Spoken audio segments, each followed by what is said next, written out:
Sitting here with, honestly, if there was a Hall of Fame, a Hall of Famer, tractor pulling. You've been doing this for how long, Bill? Over 30 years, over 30 years. Can you remember the first pull? Yeah, I can remember the first pull. I had a good friend, Rex King, and his son Scott goes with me today, and he let me drive an underslung F30 with twin injected motors on it. And once I did that, I knew I was going to have to keep going. You're hooked. He gave you the shot in the arm. And Yep, I can remember it well. If you look back at tractor pulling then, maybe even that first pull, maybe that one doesn't apply, but your first competitive year, and then you look at it now, is there one thing that you can point at that's really been the biggest change? Oh, the sleds have advanced so far, and the technology that's out there, and NASCAR and drag race and everybody else that we can feed off of, it's advanced so fast. Yeah, it's just, the technology is fantastic that's out there. I would also have to think that plays a huge part into the situation that you're in here tonight. I mean, the top three of you separated by 6 points. Is it because there's so many over-the-counter parts that you can purchase now that really equalizes the field? Well, the parts are available, and there's pullers that's been in it for a while. The guys that's in it, you know, I've been in it for a long time. Longs are leading this for MAV TV. They've been in pulling a long time. It's just their second year with a mod, but they've been around pulling for a long time. And Bunnages have been in it, and we've been in it for a long time. So it's knowledge that comes back from that, and the fact that there is a lot of good parts available. But it's still, you can give everybody good parts, and they're going to be way far apart on the track. Are you somewhat surprised when you look back over the past couple of years and you see Stan Shelton came in, and I think that season kind of went his way. He had the horseshoe, if you will, and he was very consistent. I'm not taking anything away from him. But to see somebody step into the category for their first full year, win a championship, you think, maybe that was a fluke. But then the second year for the Longs, you know, and they're very solid as well. Did you think that they would struggle a little bit more with the multi-engine tractors? I thought Longs would struggle a little more, and Shelton too, because they're multi-teams. They have two-wheel drives and have two of them and a mod, and I've been there, done that. It's difficult to run two types of vehicle or run over one.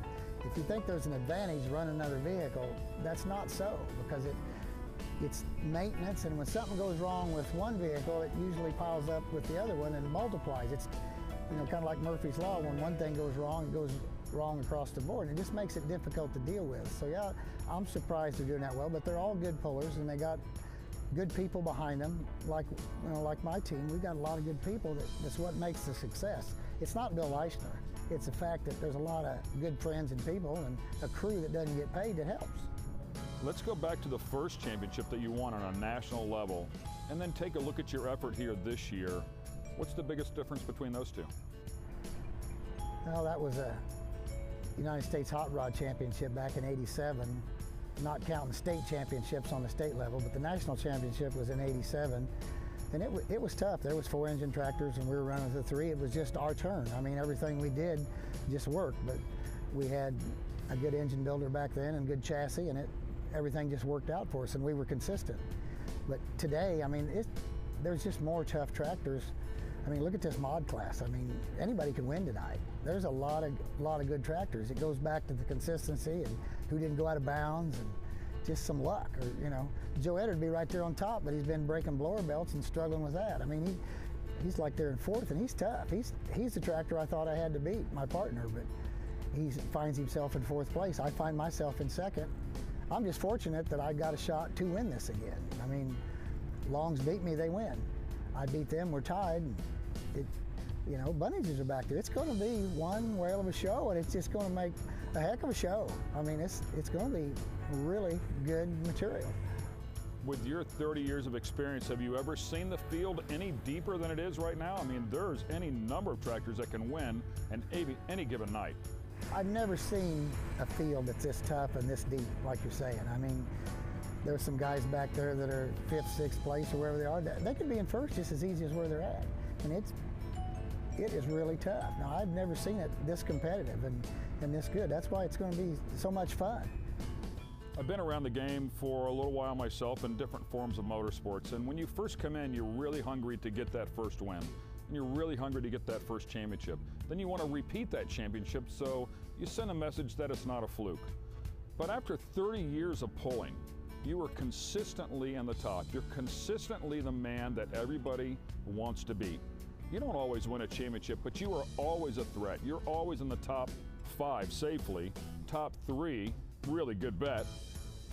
Do you find some comfort now in your later years of pulling, knowing that, you know what, I didn't win a championship this year, but we are a solid team. We are always good. We roll out of the box and we're going to bring our A game, and if they're not on it, we're going to beat them. Do you find comfort in that, even though you don't win a championship? That's a good way to say it. Yeah, I find a lot of comfort in that. I mean, we have to get better.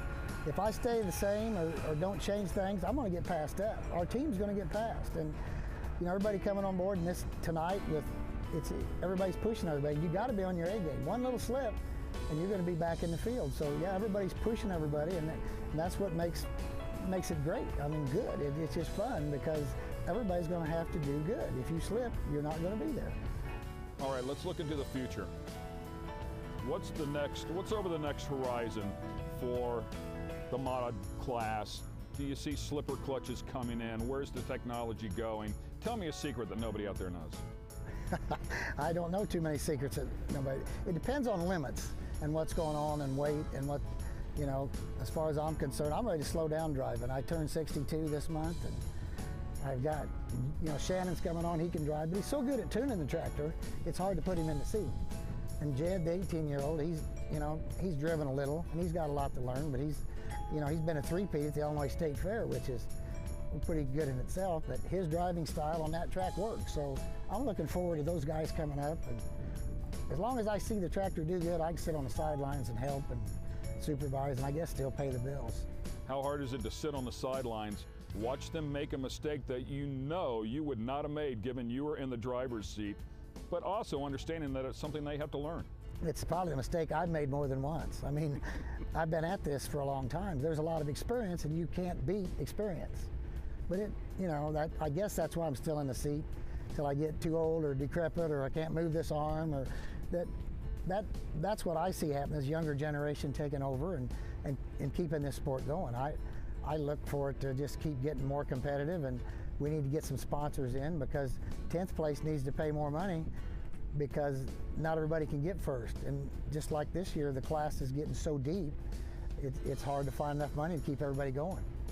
What's this championship mean to you tonight if you can pull it off? Oh, this would be special.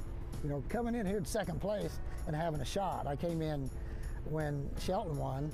I had a slight chance, but when we were down 10 points, if he didn't completely mess up, I couldn't do it. There wasn't enough tractors, so I didn't have a real shot. This is up to our team tonight. I gotta get ahead of Longs and get ahead of Bunnage, and things can go our way and we can win a championship. So this one's really special. We've struggled in a lot of ways this year, and getting older, and everybody's getting tougher. So the competition's tougher.